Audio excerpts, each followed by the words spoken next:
Welcome to 20 Minute Tabletop, a podcast sharing the love of all things tabletop gaming in bite-sized pieces. I'm your host, John Wiki, here today with my co-host, Stevie.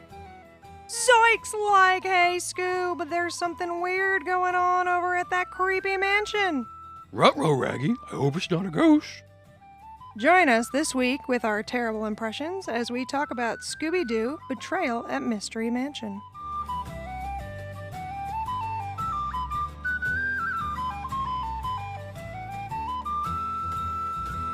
What is this game, you say? Well, let's turn to the back of the box. Listen to all those tokens and tiles moving around in there. Zoinks! What's going on at Mystery Mansion? Playing as one of the members of Mystery Inc., you explore Mystery Mansion and its grounds, uncover clues, encounter strange occurrences, and maybe even catch sight of a creepy creature. When you find enough clues to help solve the mystery, that's when the haunt starts, and one player will switch sides to play the role of the monster. Will you be able to stop them before they carry out their sinister plan? So, this is basically like a kid-friendly version of Betrayal at House on the Hill with fewer and simpler mechanics, and it's a great spoopy addition to your Halloween game stash. Let's start with those first impressions. Stevie? I love a good Scooby Doo mystery. Same. I love me some classic Scooby Doo, so count me in. So let's talk about the setup. It might sound like a lot of pieces in that box, but setup is actually fairly easy. It is a game that you build as you go. To start, choose a member of the mystery gang and prep your character card and token. You put 4 plastic clips on your card, and you take 1 Scooby snack, and put the rest of the Scooby snacks in a pile nearby wherever you're playing. You find the 2 starting tiles, they're marked and have a round bump on one side, and put everyone's character tokens on the mystery machine tile. Now it's time to shuffle. Separate the inside and outside tiles, shuffle each pile, and stack them face down near the play space. Do the same for the event, clue, and item cards. All the other tokens will stay inside the box until the haunt section of the game begins. Then you pick a mystery card. The instruction manual gives you an idea of the difficulty of each mystery. Read it aloud, and get ready to solve the mystery. Let's talk mechanics. There's 2 parts to the gameplay here. Exploration, which is not the official name, but I think it's the most accurate name we could come up with, and the haunt. I'd also first like to talk a little bit about the characters you chose during setup. Each character has 4 abilities: speed, might, courage, brains, on a scale from stunned up to 8. During play, things may take these scores down, or you may get cards that increase 1.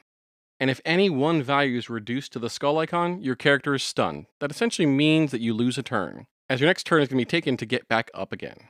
That will then heal your character fully. And each character has its own different small ability. Scooby can move an extra tile on their turn. Shaggy can reroll up to 2 dice when spending Scooby Snack. Daphne gets to start with 3 Scooby Snacks instead of just 1 and can hold up to 5 at once. Fred gets to draw an item card for free at the start of the game. And Velma can't get lower than a 3 on a brains roll. And on a fun note, if you get stunned, you turn your card over, and you are treated with a fun fact about that character. Like, did you know that Shaggy is not only a talented chef, but also a ventriloquist? So does that mean Scooby doesn't actually talk and it's just Shaggy being a ventriloquist for him? No, because sometimes Scooby talks when Shaggy's not around. Okay, just had to check, because if Scooby couldn't talk, I would have been upset.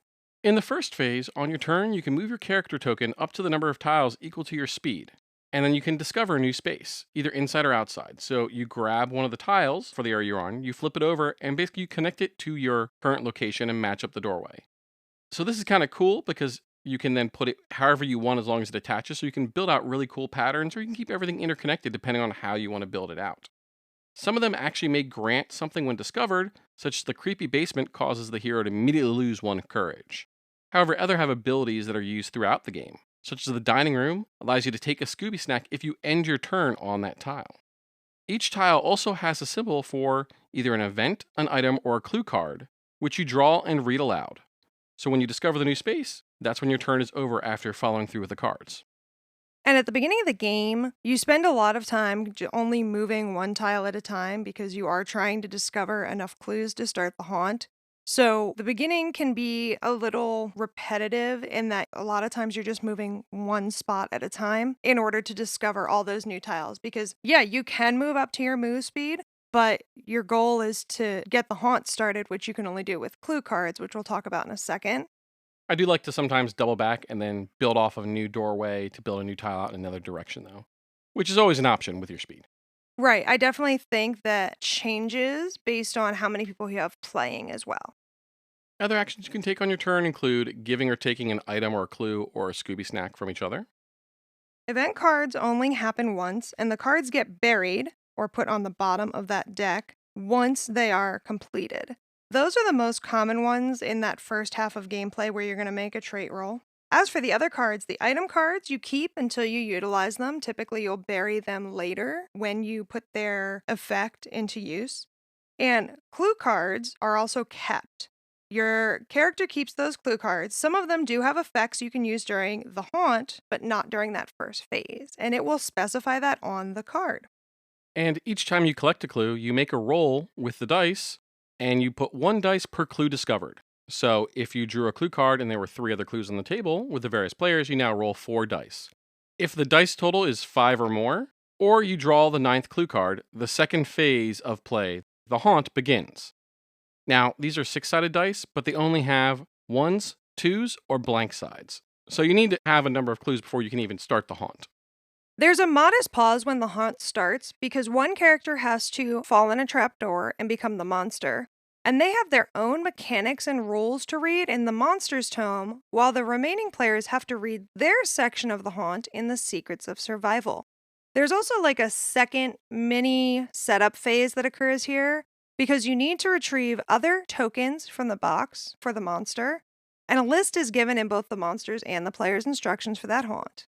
The instruction manual gives different suggestions for the haunt, either learning it together so everyone knows what's going on except for the little secret part the monster has to keep secret, or learning it separately.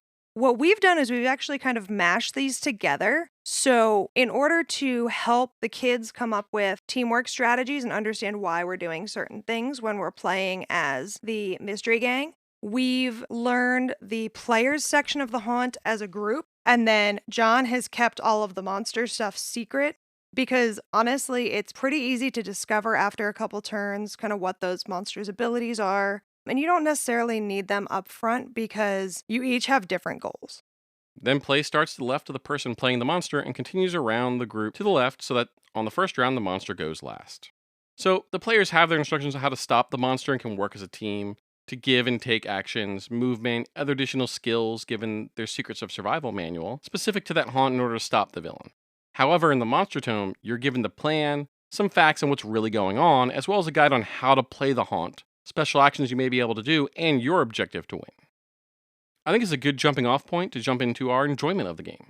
So I like the part when the haunt starts and one person, which so far it's been you, John, every time, now has sort of a secret goal and controls the monster.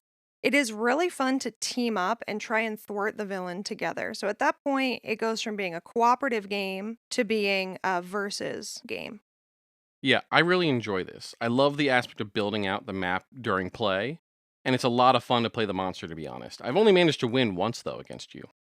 The discovery of tiles is really interesting. It makes the board more random in how you build it and connect it, so it could either help or hurt you during the haunt.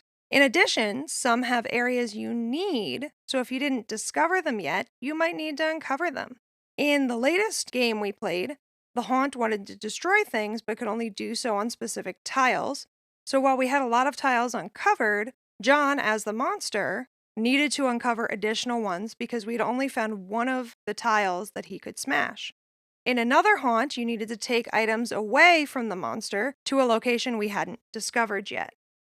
I also like how the objectives differ. So some have a countdown aspect where you have a certain amount of time to do something to stop the monster. Some are purely based on who does what first. So they all have kind of different flavors. We've only played a couple so far, but I like that the ones we've had have that different flavor of what our objectives are and how we stop. And it's not always just a race against the clock. Sometimes just a race of, I need to do this, but you need to do that. And whoever does it first is the one who wins. Yeah, and I will say about the countdown, it's not necessarily a timer per se, but they have a tracker with the numbers 1 through 10 on it, and it's just a countdown of rounds. There will be something that triggers the countdown. Sometimes it's just the haunt in general, or there may be another event. And you have basically 10 rounds to achieve your goal at that point, whether it's the monster using it, the players using it, or both. And we've played one haunt with that countdown before. And having rounds to think about versus like a stopwatch type timer definitely help us as the players strategize good and efficient ways to try and achieve our objectives.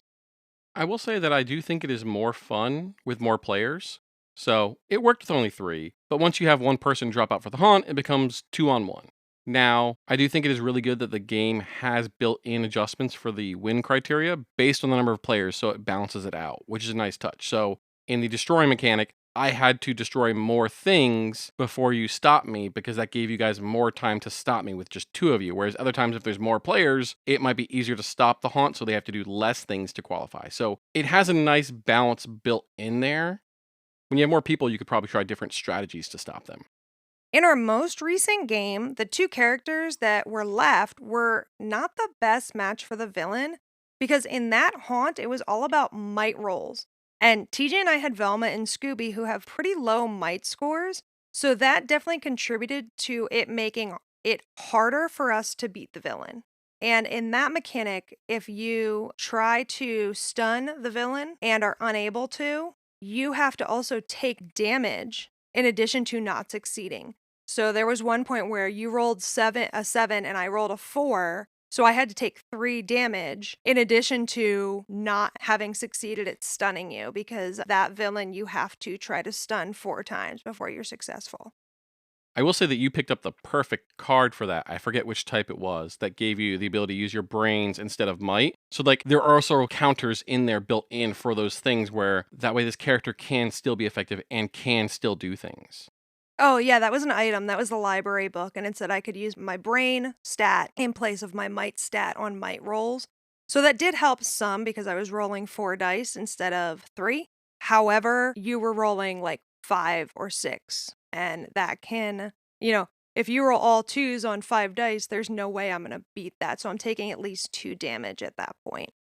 I think it's also something we didn't call it in mechanics. We talked about those stats being able to get knocked down or go up and taking damage. What those are, those numbers on the sides of the cards that we said go from stun through 8, are the things that you use to roll. So when you have to make a roll, in this case, we're talking about might, whatever your might score is, you roll that many dice. So obviously, the more dice you roll, the higher of a number possible you get. Now, you can sometimes roll a lot of 2 and get high on few dice, or you can roll a lot of blanks and get low on a lot of dice.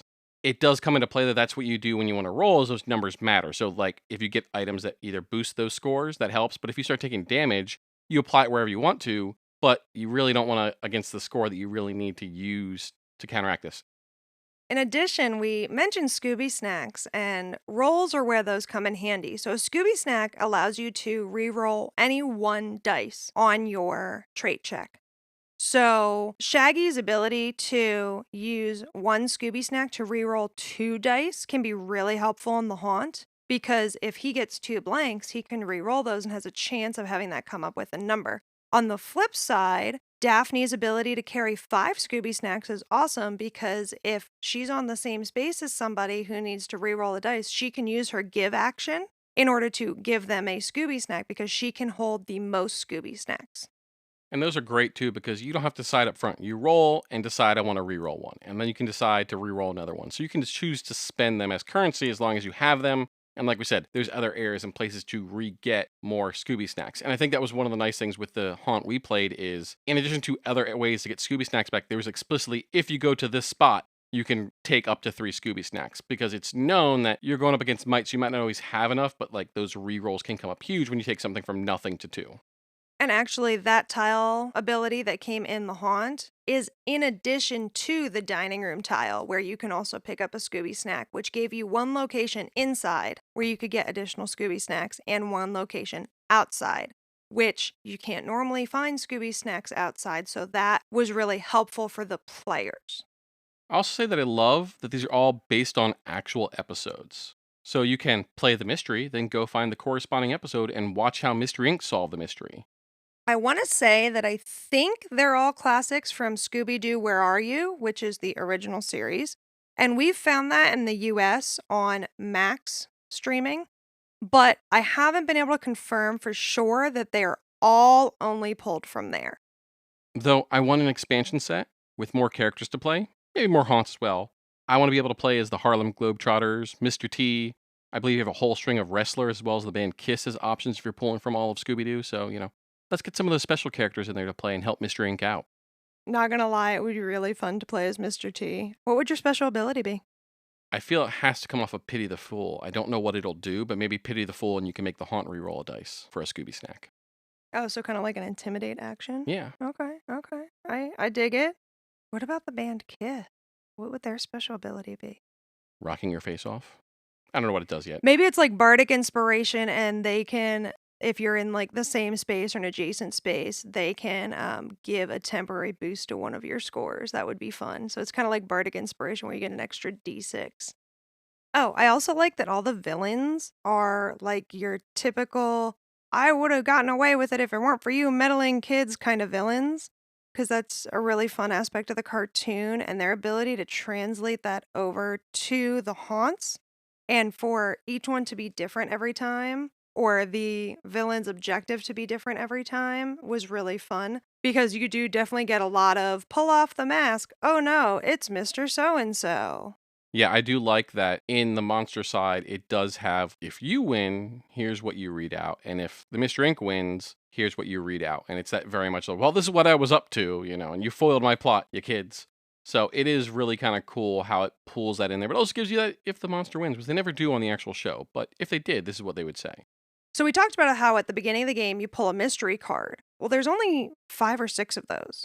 The variety comes in when you roll and the haunt begins. When the haunt begins, you flip that mystery card over, and whatever clue was the most recently pulled is how you know which haunt to look up. And there's, I think, 30 in there, something like that. And it may look like you're limited to just those 5 mysteries, but there's actually way more than that because the clues correspond to different haunts in the manuals, which also adds to its replayability.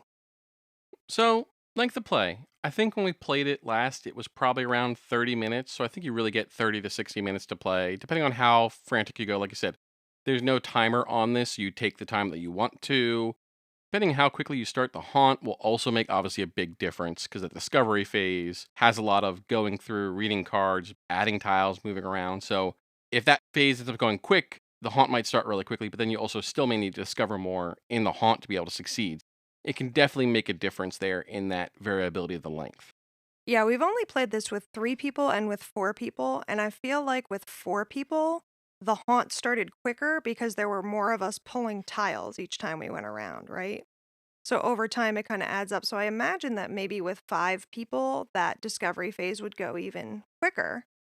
I think when we've played it, one of the times we were really quick in that we didn't even have a lot of tiles out. Versus this last time we had a lot of tiles, even for just 3 people. We pulled a lot of tiles before we got clues. I know at least one of the times, the game just started really quickly before we had a lot of tiles out there. And again, the second phase could even go quickly depending on A, what the objective is for the team or the monster, and who you have. So let's talk final thoughts. John? This is a really fun game with good replayability, and I love the tile building aspect. I'll say it is a good spooky play, but it's also good for year round. Yeah, my thoughts are definitely similar. It does have that great replayability. It really makes me want to check out Betrayal at House on the Hill because this is kind of the kid-friendly version, right? It's a great Halloween game for the kiddos because it's not very scary, but it's just sort of that like fun spooky that you get from the old school Scooby Doo cartoons. I'm your host, John Wiki, and you can find me on Threads and Instagram as John_Wiki_games. That's WICKEE. And I'm Stevie, and you can find me on social media as Stevies_games.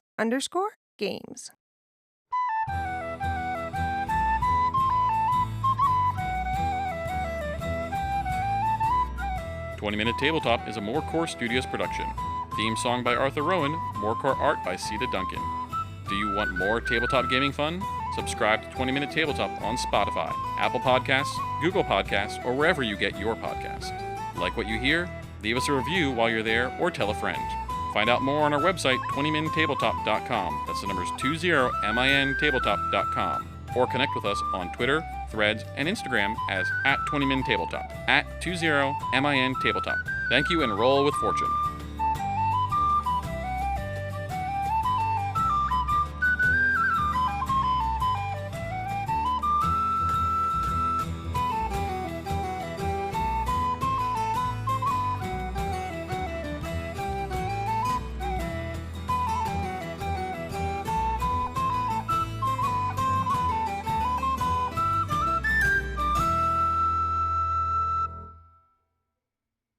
This is a really fun game with really good replayability. This is a really fun game with good Wow. Brain's frozen. I just can't say replayability. Yeah, my thoughts are definitely similar. It does have that great replayability. Showing off saying replayability so easily on the first try. Replayability, replayability, replayability, replayability.